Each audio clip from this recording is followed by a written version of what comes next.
Well, if you're interested in getting a mouse case for that new or existing iPhone of yours, then stick around to see what this brand has to offer, as I'll be testing out all of their most notable iPhone magnetic cases in order to help you out with determining which case you'd want to get from Mous.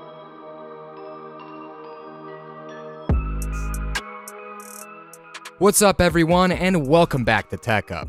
Well, it's finally time to cover all of Mous's most notable magnetic iPhone cases since a good amount of you guys wanted me to review their brand. So, like in my other iPhone case reviews, I'll be covering the design and features, as well as the grip, protection, and magnetic strength. And in the end, I'll let you know which one I think is the best one to get. But it will all come down to you anyways. So, let's start off with going over the design and features of each of these cases. And 3 out of the 5 that I'll be reviewing are the Limitless 5.0 cases, since this is Mous's flagship series that comes in a variety of options for various iPhone models. And in this review, I'll be going over their leather, walnut, and speckled black fiber styles. However, they do have a couple more options other than these that you can choose from. But I focused on reviewing the most popular and go-to styles for the Limitless series. And they all have that same design on the bumpers, buttons, as well as the cutouts at the bottom. They also feature the same grip on the sides that was added from the previous Limitless 4.0 cases, as well as the eyelets on each side if you're planning on rocking a strap with your iPhone. By the way, the buttons on all of them have a nice subtle click, and the material is the same on the frame, but the only difference will be on the back of each case. And let me tell you, the back of each of these cases will give you a different grip and feel. With the black leather Limitless 5.0, you'll definitely get that leather texture feel on the back. But one downside to this case, like with almost any leather case out there, is that it can easily scratch up, and I'm certain no one likes to see that on the back of their leather cases.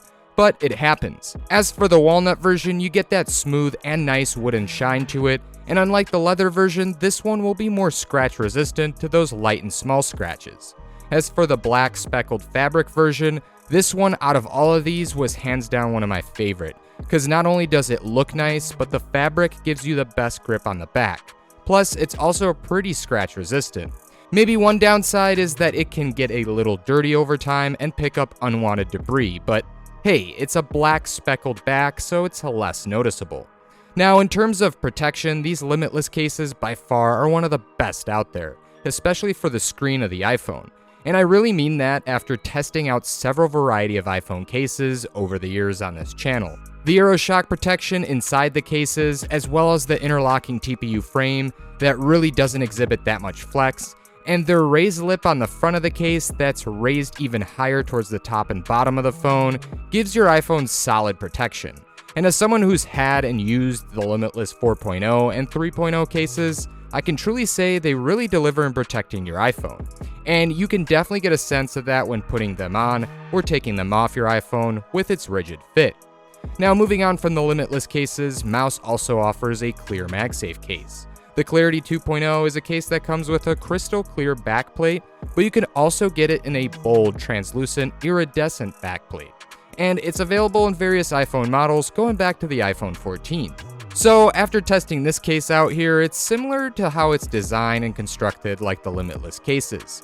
It has that small concave shape to it, but unlike that, the frame has a shiny and I'd say slippery feel to it that will give off a good amount of fingerprints. As for the buttons, they're identical to the Limitless 5.0 cases, and it comes with eyelets on both sides along with the same button cutouts for the port and speakers. It also features their AeroShock protection inside the case, and moreover, putting this case on and taking it off is like the other 3, and it barely flexes on the sides. Now, just like the previous Limitless cases, considering it's got the same design, it does feature raised lips on the front of the case, especially at the top and the bottom of it, as well as a slightly raised lip on the back for the camera. But I notice it's only raised on the corner. The reason it's designed like that for this area is because the back of the case is raised slightly at the top and bottom, which isn't something you would find on the Limitless cases. But after using the case for some time, it's got the usual clear case flaws, with it showing a lot of fingerprint smudges and easily getting scuffed up. As for yellowing, that would take more time to see if it does yellow, so a few weeks of testing it out won't really show that. Now, the last case I tested out for Mous is their super thin case. I decided to get my hands on their aramid fiber version, and it's definitely one thin MagSafe case. It's Mouse's thinnest one, and it does come in other options like black and forest green. However, this case is also available in other iPhone models, and it sure is light. And speaking of light, I'll go over the weight of this case and the other ones I tested in a bit. Anyways, this thing has a nice aramid fiber design with just the bare minimum for protection. But it does cover a good amount of the iPhone by covering the lip and corners near the front of the phone, as well as offering a nice lip around the camera on the back. Now, there are other areas that expose the iPhone, and that can be seen at the top and bottom, as well as the sides where the buttons are. But I gotta say, it's nice to sometimes rock a case without button covers, and enjoy it. Furthermore, putting this case on and taking it off is easier than the other cases I just went over. Now, considering it has a thin design, it feels nice when gripping it, and the aramid fiber material does feel good to the touch, just like on the Pitaka Maggie Z4 case. These cases do have some similarities with how light they are and how they're designed, but there are also some differences with the Mous case from my experience. And that's that it doesn't get as smudged up like the Pitaka cases, but both still get a good amount of smudges anyways. By the way, if you're interested in more aramid fiber case options, I did go over several more brands in another video right up here. Anyways, from my experience, both still seem similar. I'm not going to be really picky here. I bet some of you might have a preference down in the comments below, but they're close to being the same in a way. Now, the aramid fibers or twill will be different on these, and the Pitaka Maggie Z4 will be lighter than the Mous super thin case. And that can be seen with how much more the Pitaka Maggie Z4 leaves your iPhone exposed instead of protective when compared to the Mous case. Now, if you want to see how much these two weigh as well as how much the other ones do, then I've weighed them out in this portion of the video so you can compare. Alright, now if you're interested in finding out what the magnetic strength is of the magnetic rings on these cases, I've tested that out as well. And after putting my Apple battery pack and MagSafe wallet to the test on all of them, the Mous super thin case seemed like it had the edge over the others in these tests. And let me tell you, the Gauss meter readings said the same thing. From the looks of it, the Mous super thin case had higher readings when compared to the others, and considering the super thin case is so thin, the magnets on the case do perform better than the other thicker cases in this review. So, in the end, I hope you got an idea of how all these Mous cases compare to each other. From testing them out for a couple of weeks here, I really like the Limitless 5.0 series of cases, and I bet it's going to vary between all of us on which might be better. Some of you might like the shinier wood finish, or the nice texture on the back of the other options for the Limitless 5.0 cases. But if one thing that this case has to really offer, it's solid protection for the iPhone. The concave-like design with its raised lips on the front and how it snaps into place as well as seals the edges of the iPhone is perfect. So I'd recommend them if I wanted to have a protected iPhone. And on the Limitless 5.0 cases, I've also noticed the button covers improved over the 4.0 cases.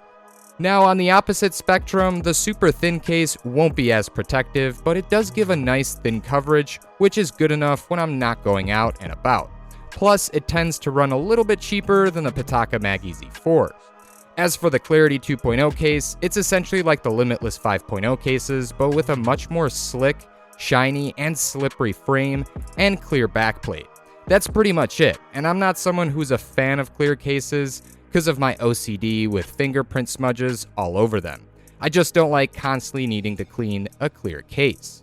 Anyways, if you enjoyed my honest opinion here of these Mous cases and found it helpful in deciding which case to get, then hit that like button and subscribe to the channel if you haven't already for more iPhone case brand reviews like this one. Also, I do have links to these cases down in the description below if you're planning on getting one.